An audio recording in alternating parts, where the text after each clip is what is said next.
सो गाइजली मैंने पिछले पार्ट में बताया था कि फिर हम पहुंच जाते हैं सावर। सावर पहुंचने के बाद हम चल जाते हैं बैंक ऑफ बड़ौदा में। फिर हम वहां पहुंचने के बाद देखते हैं तो जहाँ पर बैंक बंद था, फिर पास में ही एटीएम की मशीन लगी हुई थी। तो फिर हम चल जाते हैं कमरे के अंदर।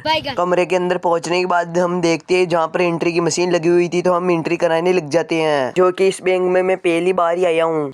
बैंक की पासबुक को अंदर देने के बाद फिर आ जाती है वो बार बार आकर देखते हैं तो जहाँ पर एंट्री हो चुकी थी। कमेंट में बताना बैंक ऑफ बड़ौदा का शॉर्ट नेम क्या है। बैंक की पासबुक की एंट्री होने के बाद फिर हम बैठ जाते हैं पेड़ की छाया में। रोम रोम भाइयों। फिर हम आ जाते हैं गवर्नमेंट कॉलेज में, जो कि हमारे राष्ट्रीय स्वयं सेवक का कुछ काम था। फिर हम यहाँ पहुँचने के बाद देखते हैं तो जहाँ पर पेड़ पौधों को पानी पिलाई जा रहा था, और फिर मेरा दोस्त फोन में बात करने लग जाता है।